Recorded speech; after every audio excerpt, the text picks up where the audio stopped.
Let's go.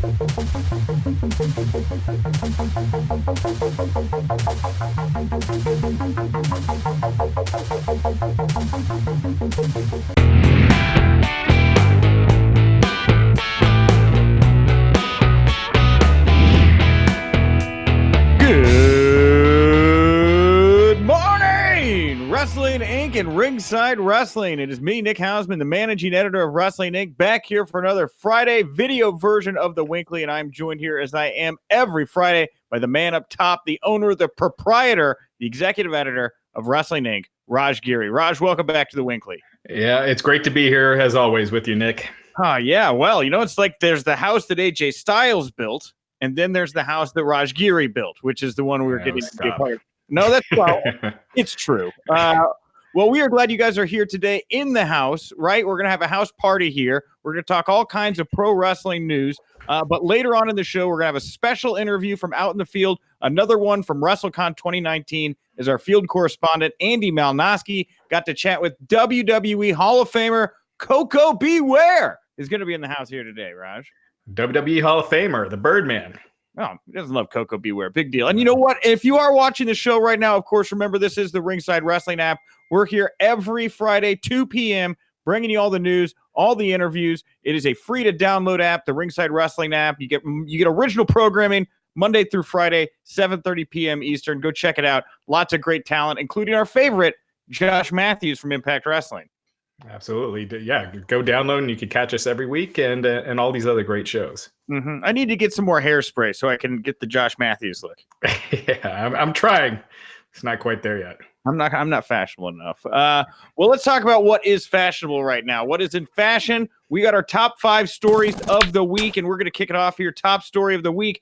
Coming up next week, AEW is going to be part of the Turner Upfront. The Wrap is reporting that AEW's deal with Turner is virtually done. Tony Khan, some of the wrestlers, they'll be at Madison Square Garden for the Upfronts this coming Wednesday. There is probably going to be another announcement before the Upfront, so we might get more news about this new deal here pretty soon.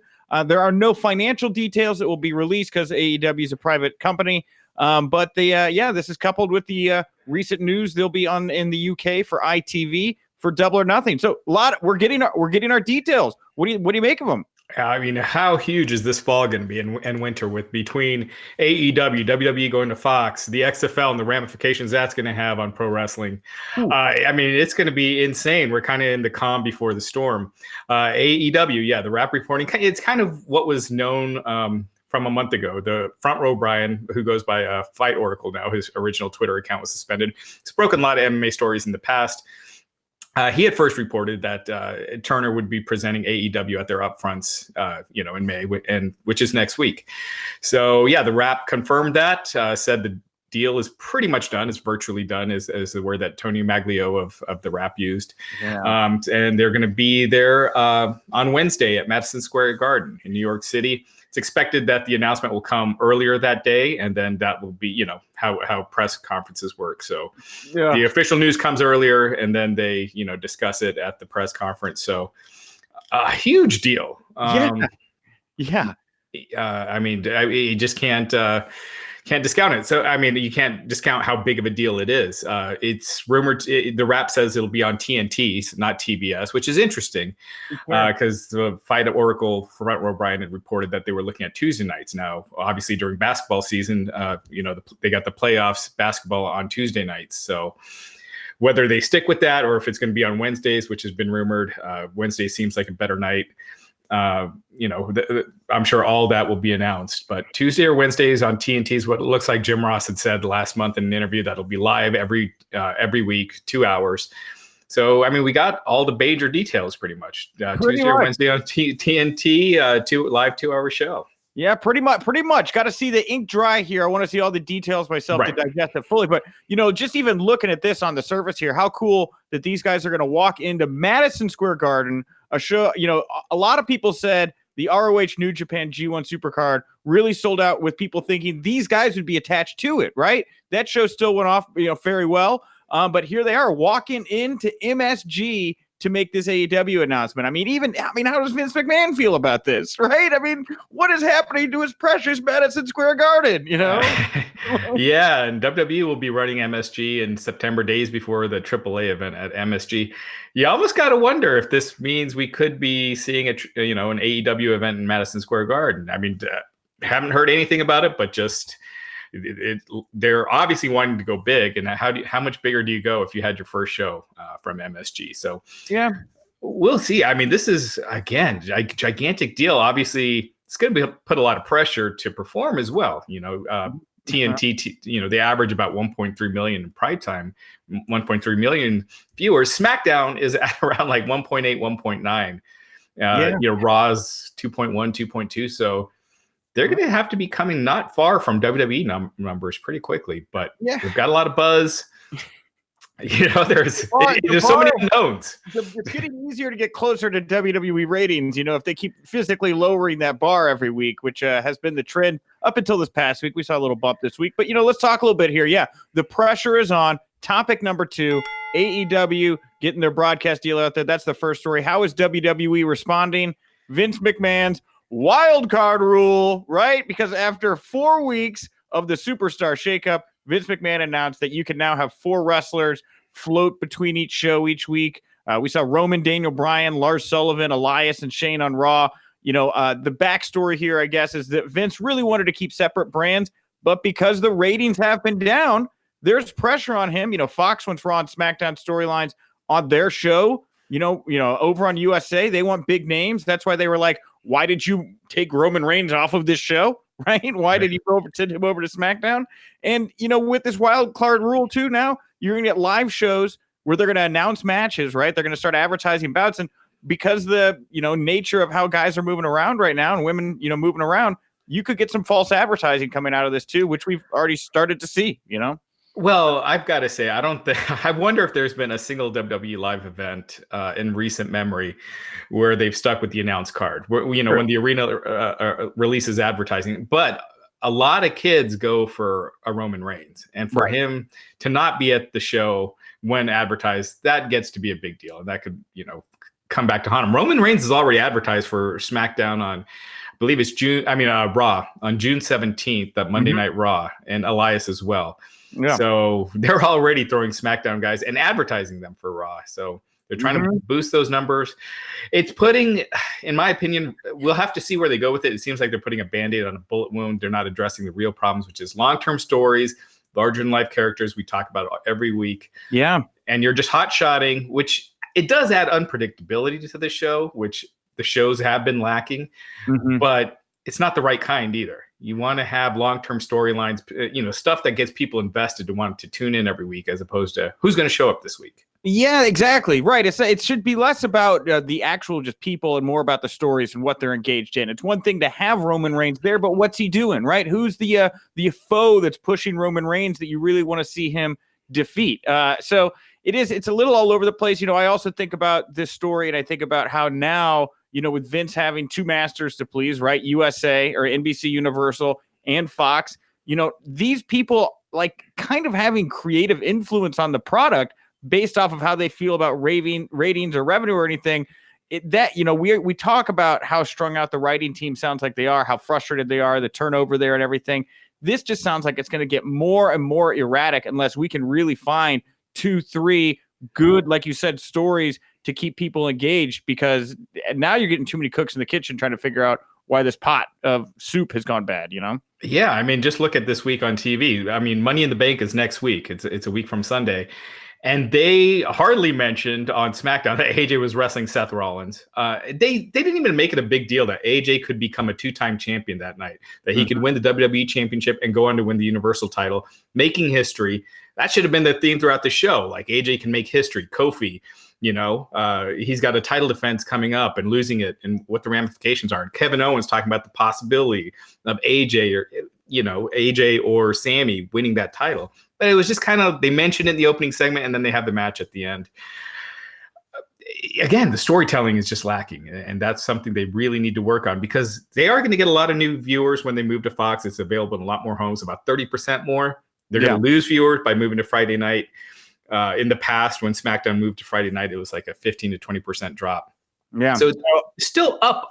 They'll still be up a little, but keeping those viewers. So you want to start getting hot before you move to Fox. You want to start like the machine rolling before these new viewers are coming in, not lose them immediately off the bat. I almost wonder if they think they can just kind of wait till SummerSlam. You know, they're like, that's when we'll get it back on the rails. We'll get it. We got some time to move stuff around now, but we got the road to SummerSlam, and then maybe we can launch off here. But we talk a lot about the issues here, and there was a kind of interesting moment this past week in the world of wrestling to Twitter, where Triple H's account on Twitter liked and then unliked the following tweet. And this was liked for about 3 hours, it sounds like. It says, Vince McMahon, maybe the problem with the Raw and SmackDown ratings isn't due to wrestlers injured. It's that you put confusing and pointless storylines. Although it wouldn't hurt if you gave your wrestlers insurance. Just a thought. And then he tagged Steph Trips and WWE. What do you think happened here, Raj? I think it's just a thing of him scrolling on his phone, accidentally clicking it. And he's probably not online that much. And when he found out, he was like, oh, damn, I got to take that off. Yeah, but it's weird, in the bubble, the vacuum that it is, the noise of what is going on right now. Not the kind of tweet you want to see the heir to the throne putting out there right now. I just can't see Triple H doing that on purpose. He's a company guy. He on these NXT conference calls, he's always defending the WWE product, even though you could tell he's like really biting his tongue a lot of times when they're talking about the NXT product versus WWE. What if one of the frustrated talents like snuck into his dressing room while he was like showering or something like that? He's like, oh, this will send a message, right? Right. You can unpack that all day. So anyway, shifting gears here, just talk a little bit about a creative decision they made this week. Third top story of the week, new SmackDown Tag Team Champions, Daniel Bryan, returning to action. Of course, he was there on Monday Night Raw. Tuesday, he and Eric Rowan won the SmackDown Tag Team Championships by defeating the Usos, and Daniel Bryan later teased that they're going to be changing the leather out for eco-friendly straps. I also forgot to mention that Daniel Bryan also lost clean to Kofi Kingston in the main event of Monday Night Raw. So a busy return here for him this week. Yeah, it seems like he's out of the world title picture for the time being, which, they need guys. I mean, you got basically Randy Orton and Daniel Bryan. Yeah. But now I guess with this wild card stuff, they could, shift someone over every week until the next pay-per-view. I don't know. It's so unclear. I almost felt like the Usos should not necessarily beat Daniel Bryan and Rowan, but somebody to win the tag title. So it kind of shows that just because a Raw team is coming to SmackDown, they're not going to lose in a title match. It kind of sets in motion that when they do this wild card stuff, that doesn't guarantee that it doesn't, because it was predictable that the Usos were going to lose. Oh yeah. Very predictable. And then they could have done the title change to Daniel Bryan at Rowan at Money in the Bank. But anyway, they went this way. Yeah, I don't know. It's one thing. Their tag team division is really weak, so having Daniel Bryan there instantly builds credibility. Mm-hmm. But also, Daniel Bryan was in the WWE Championship match at WrestleMania, and now he's going to be feuding with Heavy Machinery just a month later. And that's no disrespect to Heavy Machinery. It's just how they've been built. I don't think they've had a match on SmackDown yet. And that's where Daniel Bryan's at. Yeah, very. In the back of my head, I can't help but think that the reason he's in a tag situation here, it's been reported he was coming out of an injury here. I've never confirmed what it was. But if, you're going to move him out of the main event picture and you want to protect him here for a little while, if maybe he's, getting his feet wet, moving past something, putting him in the tag team division is not the worst idea. But yeah, it's very weird to me to think of him fighting Heavy Machinery. I just don't get it. Yeah, they could do some entertaining stuff, with Otis with Love and Beef and Daniel Bryan being a vegan, but that's not main event level stuff. It'll be entertaining and cute, but I think Bryan has done so much to get to that top spot. He's been the most consistently entertaining character on SmackDown, in my opinion. Yeah, and so I'd like to see him be in that mix as opposed to falling, completely off. I would also, and that's the thing is, I really thought they were going to have him positioned for, maybe SummerSlam main event, or even, I thought they were even maybe hotshot it and get him back into the title picture here at Money in the Bank to completely swerve us and throw us off and put him in the tag division. I got to think there's more to this, where I think that he's in the tag division for a reason, so we'll see. I mean, he did wrestle a long match with Kofi on Raw, and yeah, that's true. He hadn't toned his style down, but We'll see. Yeah. I mean, it definitely could be. It is kind of out of the blue that they just blew off a title program. But when they panic, they do that. Remember when Ric Flair was co-owner and ratings dropped? So Vince just, Vince just had him beat Flair to have complete control. They just hot-shotted this angle they had building for months. Well, and I get it being like, well, he looked good in that match and everything, but it's like, if you hadn't done that match and then you just put him into the tag division, I think it would have felt a little more jarring, right? Like there was no resolution there. Now we've got that completely one and done. He can go away and do something else now. So may have been out of necessity. I don't know. But I definitely think there's something to him being in the tag division. So anyway, here's some our fourth top story of the week. Some controversy in the world of pro wrestling as Big E put out a tweet regarding Lars Sullivan's alleged racially insensitive comments from years before on some bodybuilding and fitness forums in the past. Big E tweeted out that many are aware, if true, he has to bear the albatross of being a bigot and working in a company that is now filled with minorities. Very strong words, Raj. Yeah. This is why when you post something on the internet, it's written in ink. Now, we don't know for sure if Lars did it. Right. Even if it was from an account that he had created, he could have roommates and maybe they all traded using that account. And we just don't know for sure if he made each one of those posts. And even if he did, a lot of people on the internet are posting stuff just to get a reaction, not saying what they really feel. They're trolls. Sure. Lars, I don't know that you can say I'm a troll as a reason for racism. Oh no, I'm not defending it. I'm not. Sure. I'm just saying I'm not. I don't know if that necessarily means those are his true feelings. Sure. He was gone. This story had been making the rounds for a while, but it's never been proven that it was him. But now that Big E kind of commented on it, it's kind of become. It's mainstream, right? Yeah. Somebody in the company, because that's the thing is Big E commented on this. We haven't heard from Lars or WWE yet, to the best of my knowledge, and it would make me feel a lot better if at least, they went on the record of saying like something happened here. It wasn't him, or whatever it was. But since we haven't got that, and what we have instead here is a tweet from Big E, it doesn't necessarily, I think, cast the situation in the best light, Yeah, I mean, we did see Lars gone earlier this year. And again, all this is speculation. If it was him, was it that he felt so bad and torn and his mistakes coming back to haunt him that caused his whatever issues he had to leave for a while? What if he was suspended when they found out and it was a quiet suspension? Again, we just don't know. It's tough. It sucks for him because he's got all the potential in the world, and this is going to be a cloud that's hanging over his head, especially if it wasn't him. Which, I would think if it wasn't him, they'd make a statement that it wasn't. That's what I would think as well. I would be in the camp of thinking that, Raj. Right. Accused of this as well. So because clearly they have big plans for him. He was in a segment with Vince McMahon already. Yeah, well, I mean, we'll see. Again, this is going to be an interesting story to track here over the weekend. I'm sure next week at this time we'll know more, because if this guy's just thrown back out on TV without ever having addressed this, what are we going to, how will the fans react? Will they react? Will they care? I guess it's going to be a big looming question early next week. If we see R-Truth beating Lars next week, I think the die is cast. If he's still doing the same thing, I think they're just moving away and acting like it didn't happen. Yeah, and that was kind of how they handled Saudi Arabia in many ways. So they have experience. Yeah, this is better than modus operandi. All right. Lastly, here, top story of the week, the fifth top story of the week here. The XFL has announced broadcast deals. They're going to be broadcast on ABC, Fox, FS1, FS2, ESPN, and ESPN2. Sports Illustrated reporting no rights fees are going to be paid by ESPN or Fox, but both are going to promote the league and handle ad sales. What do you make of the announcements here, Raj? Well, you got the two sports powerhouses, right? ESPN and Fox Sports. So that exposure, I mean, it's a gamble. You're not making any money off of TV rights. They are going to cover the production costs. That's about $400,000 a game. That's about $17.2 million for the season. Okay. So that's not insignificant. But you're not making any money off of TV deals, and it's multi-years. I believe it's 3. So for 3 years, you're going to be spending a ton of money, 100 to 200 million a year. And basically what you're getting is 17 million plus whatever sponsorships they sell at the arena. XFL will be getting that back.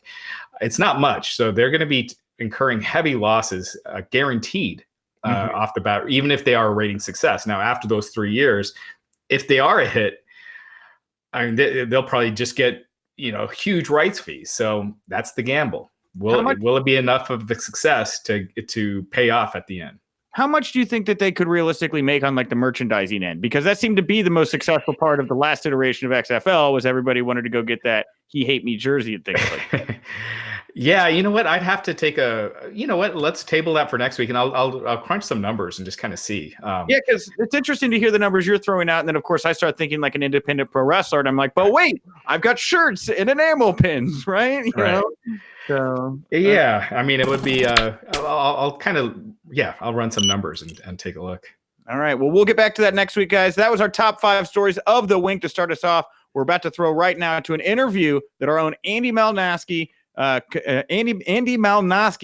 did from WrestleCon 2019 with WWE Hall of Famer Koko B Ware.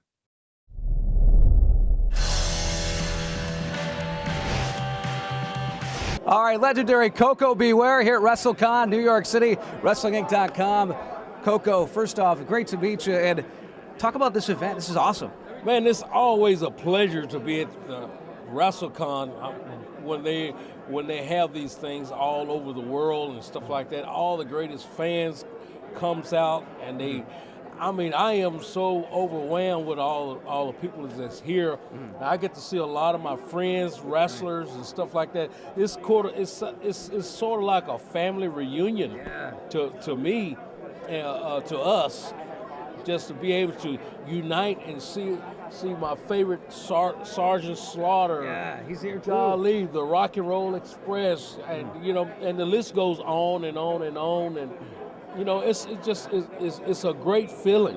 Yeah, it's awesome. And Coco, of course, the Birdman, Koko B Ware, WWE Hall of Famer. Talk about how did that originate? How did the bird come about, Frankie? Well, I was already the Birdman, but with just a little help with WWE, I just want to call his name out and say Vince McMahon.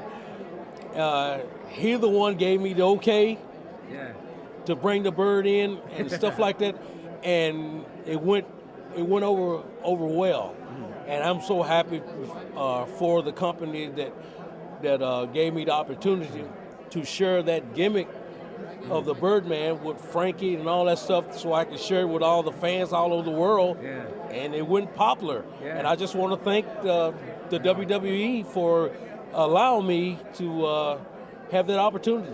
And Coco, you got one heck of a voice too, man. Pile driver. Yeah, man. That was awesome. Pile driver singing the Pile driver song. I mean, golly, man. Sometimes love. It's like a slow dance.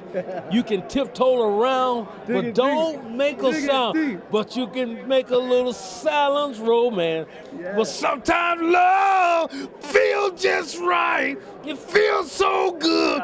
It feels just like a power driver. Yeah. Oh, man, you didn't help me at all. What's wrong with you? You don't want me singing. I'll ruin the camera. Come on, man. Come on, little pile driver. Pile driver. There you go. No, you got to go. Pile driver. Pile driver. See, that's what I'm talking about, man. That's what I'm talking about, Coco. Yeah, baby. Oh, I love it. Yeah, man. That gets the energy flowing. Man, I'm telling you, high energy. You were in that, with Owen Hart. Owen Hart, yes. And Greatest memories of him. What a great run that I had with Owen Hart. God bless his soul and stuff like that.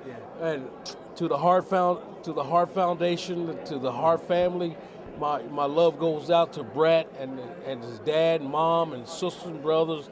The whole family was great. Yeah. If you got to know the Harts, they was great people. And but it's so good to see all my wrestling fans. That's what it's all about. Coming to WrestleCon and having a great time. And then you got the WrestleMania. It's going to top it off. Yeah. What do you think about the WrestleMania? I think it's fantastic. We're going to be there on Sunday. WrestleMania 35. Yes. MetLife Stadium 6 years ago was here. It's back again. WWE Hall of Famer Koko B Ware. I know you're going to be watching. Any final thoughts about your career and just looking back? I feel like it gets more special as time goes on. Well, just looking back over it, but I just thank God I had the opportunity to get a chance to show the world of my talent, how talented I was back in, and stuff like that. And you know what? I'm telling you, I still feel good. Sometimes I want to get in the ring and flap my wings and stuff like that, but I leave it to the young generation because it's their time to shine. Right, it's their time to fly off the top rope, and not the Birdman. I want to be that motivator to get them going. You know, that's what I want to be, is that motivator. Okay, you can do this, you can do that. You know, do you have what it takes and stuff like that? Because it takes a whole lot of hard work to get in the ring and perform in front of a huge crowd, like 93,000 people in WrestleMania 87 and stuff like that. You know, it was just great. I still love this business, and I know that I have to step down. Right, step back. So step back and step down, and so the young generation can step up and take my spot, because I paid my dues, and I did what I was supposed to have done, and I'm really proud of myself. But I'm more proud of the young generation. All the legends, step back. Step back, baby. Step back, and let the young generation step forward. That's it. That's it, baby. Koko B Ware, WrestleCon, New York City. We're out for WrestlingInc.com. The Birdman. The Birdman. Baby. Birdman. Oh, yeah. Oh, yeah. Yeah. Ooh. Money, baby. All right. I love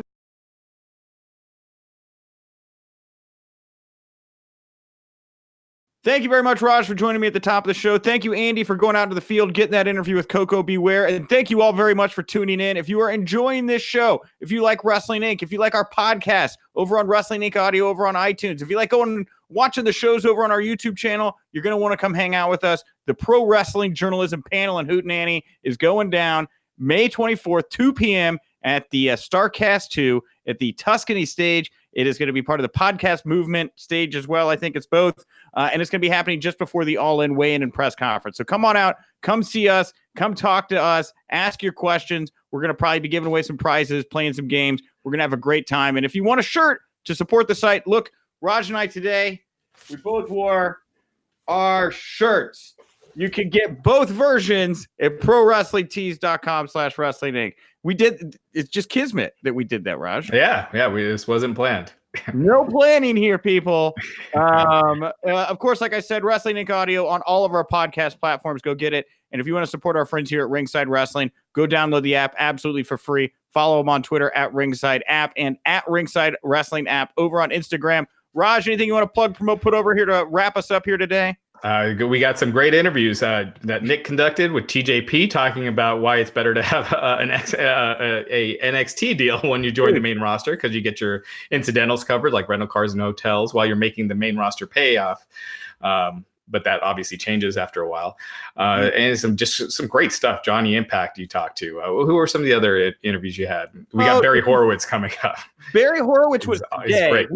That was yesterday. It was dropped on Thursday. And then let's see. We also had Willie Mack, who just got signed by Impact. We broke that story last week here on this show, right? Go listen to that. Dustin No Legs Thomas, the breakout sensation from WrestleMania weekend, who was announced for the AEW Battle Royal. Yeah, we got him before the Battle Royal announcement. Yeah. We're ahead of the curve here at Wrestling. Absolutely. Everybody.